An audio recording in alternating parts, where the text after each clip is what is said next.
दोस्तों पहले इस वीडियो को देखो। क्या है मूसा, क्या आपसे बड़ा कोई आलिम है? मूसा अलैहिस्सलाम ने कहा नहीं, मुझसे बड़ा कोई आलिम नहीं। इस वक्त दुनिया में सबसे बड़ा आलिम मैं हूं। और हकीकत में मूसा अलैहिस्सलाम सबसे बड़े आलिम थे, मगर अल्लाह ताला को मूसा की ये बात पसंद नहीं आई। ये आलिम की शान नहीं है कि सबसे बड़ा अपने आप को समझे। मूसा अलैहिस्सलाम का ये जुमला अल्लाह को पसंद नहीं आया। अल्लाह ने कहा, मूसा हमारा एक बंदा है, उसके पास तुम जाओ, उसके पास वो इल्म है जो तुम्हारे पास नहीं। मूसा अलैहिस्सलाम ने कहा, अच्छा उसके पास वो इल्म है जो मेरे पास नहीं है, ठीक है मैं जाता हूं उसके पास, सीखता हूं उससे। कहां मिलेगा वो? अल्लाह ने कहा वो तुम्हें मिलेगा मजमाउल बहरैन पर, जहां दोनों दरिया आपस में मिलते हैं, वहां चले जाओ, वहां तुम्हें वो आदमी मिलेगा। चुनांचे हजरत मूसा अलैहिस्सलाम ने अपने साथी हजरत यूशा इब्न नून को लिया और पहुंचे वहां पर। वहां पे हजरत खिजर से मुलाकात हुई। हजरत खिजर कौन थे?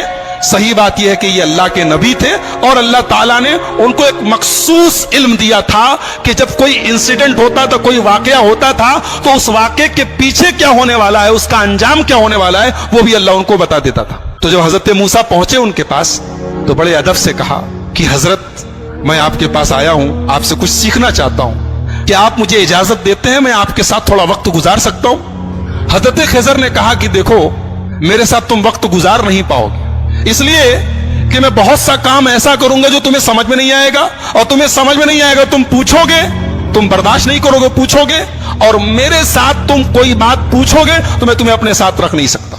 हजरत मूसा ने कहा, घबराइए नहीं, मैं कुछ पूछूंगा नहीं आपसे, आप अपना काम कीजिए, मैं बस देखता रहूंगा चुपचाप। कहा ठीक है चलो। दोनों चले, दरिया में कश्ती जा रही थी, दोनों कश्ती पर बैठे। कश्ती पर जैसे बैठे, हजरत खिजर ने हथौड़ी निकाली और तख्ती का एक तख्ता तोड़ के निकालने लगे।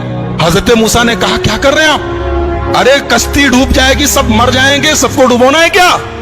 कहा मैं बोला था कि तुम सब्र नहीं कर पाओगे, तुम बर्दाश्त नहीं कर पाओगे, बोलोगे जरूर। कहा कि अच्छा माफ कीजिए, मैं भूल गया था, अब कुछ नहीं पूछूंगा, अब आप जो करना हो कीजिए, मैं कुछ पूछूंगा नहीं। और आगे बढ़े, कश्ती से उतरे, एक गांव में पहुंचे।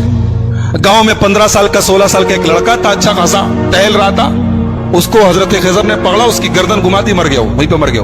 कहा रे अक़तलत नफ्सन ज़किय्यतन बिग़ैरि नफ्स, एक मासूम बच्चे को मार डाला आपने। क़ाल अलम अक़ुल लक इन्नक लन तस्ततिय मय्य सब्रा, कहा कि मैं जानता तो तुम सब्र नहीं कर पाओगे मेरे साथ, तुम बर्दाश्त नहीं कर पाओगे। कहा अच्छा माफ कीजिए, अब आखिरी चांस दे दीजिए, अब अगर मैं कुछ पूछूंगा आप मुझे छोड़ दीजिए, आप अपने रास्ते में अपने रास्ते। कहा ठीक है। आगे पहुंचे, एक गांव में गए, एक बस्ती में गए, दोनों भूखे प्यासे थे। जब बस्ती में पहुंचे तो वो बस्ती जो थी वो कंजूसों की, बखीलों की बस्ती थी। ये दोनों पहुंचे, बोले हमें भूख लगी है, कुछ खाने को मिलेगा क्या? तो बस्ती वालों ने कहा कि तुम्हारे बाप का माल है कि चले आए और हम तुम लोगों को खाने पीने को देंगे, चलो जाओ यहां से। भगा दिया उन लोगों ने। यानी एक नंबर के बखील और कंजूस थे दोनों को, एक आदमी खाना खिलाने को तैयार नहीं। दोनों बेचारे भूखे प्यासे थके हारे गांव के एक मकान की दीवार के पास बैठे थे। अचानक दीवार गिरने लगी, हजरत खिजर खड़े हुए और अल्लाह ने उनको एक मखसूद ताकत दी थी। दीवार गिर रही थी, उन्होंने खड़े होकर दीवार को सीधा कर दिया। हालांकि वो अकेले एक आदमी के बस की चीज नहीं थी, लेकिन अल्लाह ने उनको पावर दिया था, उन्होंने खड़े होकर दीवार ठीक कर दी। मूसा अलैहिस्सलाम जलाली पैगंबर थे, पहले ही गुस्से में थे, उन लोगों ने खाना और पानी तक नहीं पूछा था, मेहमान नवाजी नहीं की थी। कहा कि आप बड़े खैरखा बनते हैं, बड़े दरिया दिल बनते हैं, उन लोगों ने पानी तक नहीं पूछा और आप चले, उनकी दीवार गिर रही थी, आपको ठीक करने की क्या जरूरत थी? आप पहले पैसा ले लेते, कुछ मुआवजा तय कर लेते। क़ाल हाज़ा फ़िराक़ु बैनी व बैनी, कहा कि ऐ मूसा अब यहां से आप अपने रास्ते में अपने रास्ते। आपने कहा तो मैं बोलूंगा नहीं और आप हर जगह बोल दिए। अब मैं बताता हूं कि वो तीनों काम मैंने क्यों किया था। हम लोग जिस कश्ती में जा रहे थे, वो कश्ती कुछ गरीबों की कश्ती थी, कुछ गरीब लोग थे, वो बेचारे कश्ती पर चलाते थे, वही उनकी इनकम का जरिया थी। आगे एक जालिम बादशाह था, वो जालिम बादशाह जब कोई कश्ती देखता था, अगर कश्ती सही सलामत होती थी तो कश्ती को लूट लेता था, और अगर कश्ती दूर से ही ऐबदार नजर आती थी तो छोड़ देता था। मैंने तख्ता निकाल दिया ताकि वो जालिम बादशाह कश्ती को लूटे ना। और जो लड़का था जिसको मैंने गर्दन पकड़ के मार दिया था, उस लड़के के माँ बाप बहुत नेक थे, मोमिन थे, ईमान वाले थे, और वो लड़का आगे चल के अपने बाप का नाफरमान, अपनी मां का नाफरमान और काफिर होने वाला था। तो मैंने अल्लाह के हुक्म से उसको खत्म कर दिया, और अल्लाह उस बच्चे के बदले उनको एक नेक बच्चा देगा जो उनकी आगे चल के ईमान वाला बनेगा और उनकी खिदमत करेगा। اور جو دیوار میں نے ٹھیک کر دی تھی وہ دراصل جس مکان کی دیوار تھی وہ مکان 2 یتیم بچوں کا تھا. ان کا باپ جب مرنے لگا تو اس نے اپنی ساری جمع پوجی، بچے چھوٹے چھوٹے تھے، ساری جمع پوجی اپنے مکان کی ایک دیوار کے نیچے دفن کر دیا. اور وہ بچے بیچارے ابھی چھوٹے چھوٹے تھے، یتیم بچے تھے. اگر دیوار گر جاتی تو وہ بستی جو تھی، گاؤں والے 1 نمبر کے حریص اور لالچی اور بخیل لوگ تھے، ہمیں ایک گلاس پانی تک نہیں پوچھا، وہ دیوار کے نیچے کا سارا خزانہ لوٹ لیتے اور وہ بیچارے یتیم بچوں کا حق مارا جاتا. تو اللہ کے حکم سے میں نے دیوار کو ٹھیک کر دیا تاکہ جب بچے بڑے ہو جائیں تو پھر اللہ تعالیٰ ان کے باپ کا خزانہ انہیں پہنچا دے. اور اللہ نے ایسا کیوں کیا؟ اس لیے کہ ان دونوں بچوں کا جو باپ تھا وہ بہت نیک تھا. نیک باپ کی اولاد پریشانی میں پڑے یہ اللہ تعالیٰ نے پسند نہیں کیا.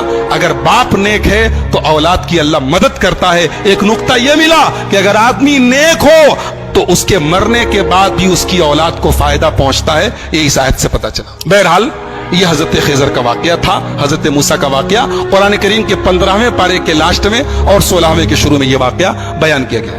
موسیٰ علیہ السلام کی جو قوم تھی اللہ نے بہت انعام ان کے اوپر کیا. ان کے اوپر آسمان سے کھانا اترتا تھا، ان کو بھوک لگتی تھی، کھانا اترتا، من و سلوا. پانی کی ضرورت پڑی، موسیٰ علیہ السلام نے لاٹھی کو زمین پہ مارا، زمین سے چشمہ بہنے لگا. ان کو دھوپ بہت تیز لگی، آسمان میں بادل کا سایہ آ گیا.